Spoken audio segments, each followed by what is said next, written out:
Winning is not about the trophy and the accolades. It's about the grind. It's about the obstacles. It's about the challenges. It's about the pain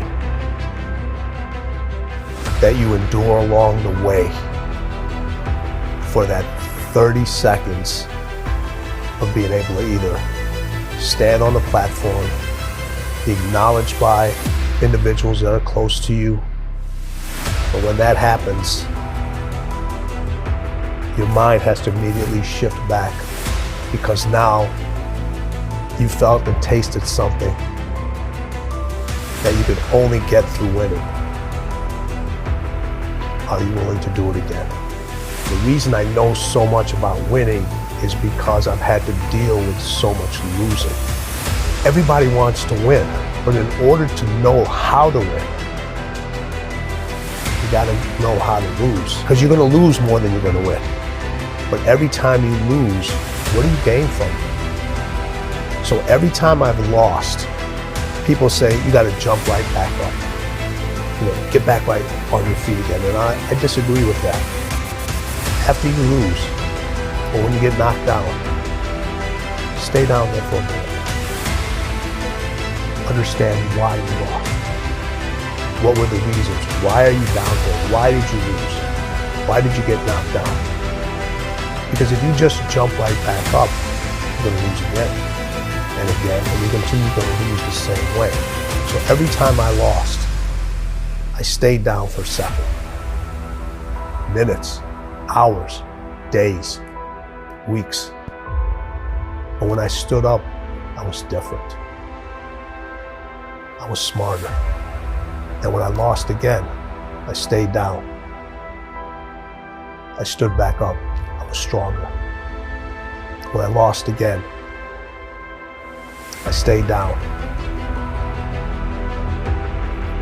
How did I stand up again? I was more confident. Lost again. Stood up. I was more resilient.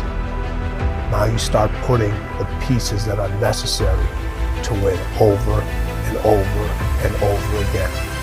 So if you lose and you jump right back up and you haven't really changed, really changed from that loss, you're never going to learn from it, and you're never going to really, truly know the unforgiving race to greatness, because that's part of the unforgiving part, is the losing part.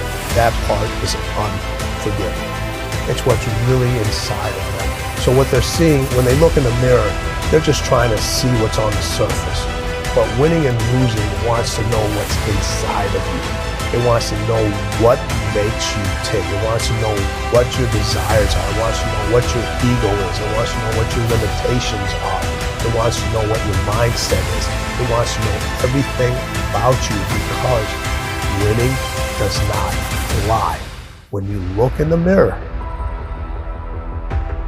you can lie and see what's on the surface. You cannot lie what's going on inside.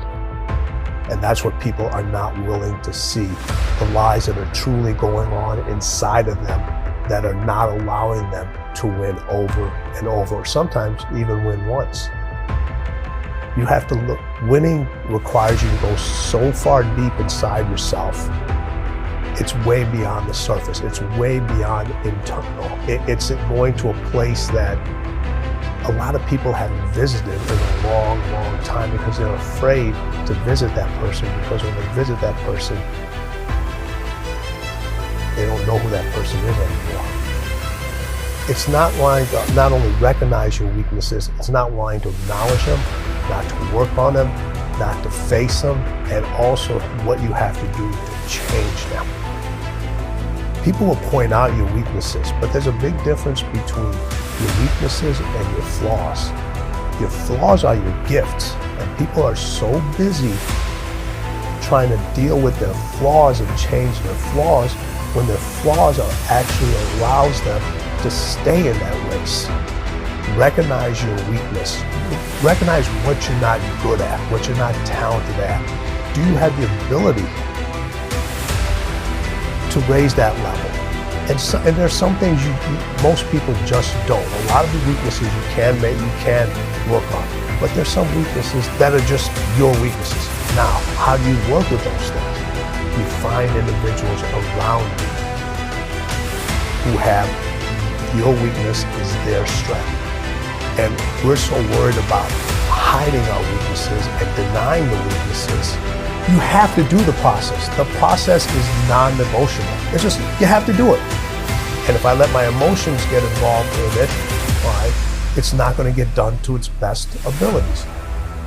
You have to do it. You take the emotions out of it and you do it. The process is a non-negotiable thing. All right.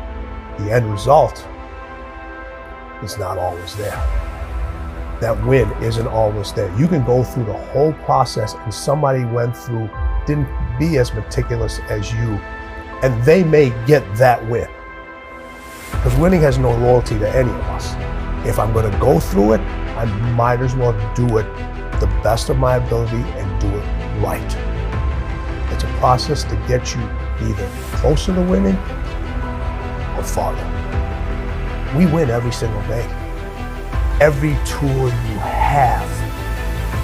And most people will not use every single tool they have because they're afraid. They don't know how to control it. They don't want to acknowledge it. They're afraid of being judged. They want to stand out. They want to be different. They want women to acknowledge them. But they have so much doubt of what greatness and the unforgiving race actually requires to win over and over again. We all have fear. We all have fear, but these individuals have so much doubt. Think about the times where everything was going wrong. Nothing was going right. What kept you going? What kept you going? When there was no friends around, there was no family, you were in that place, what kept you going?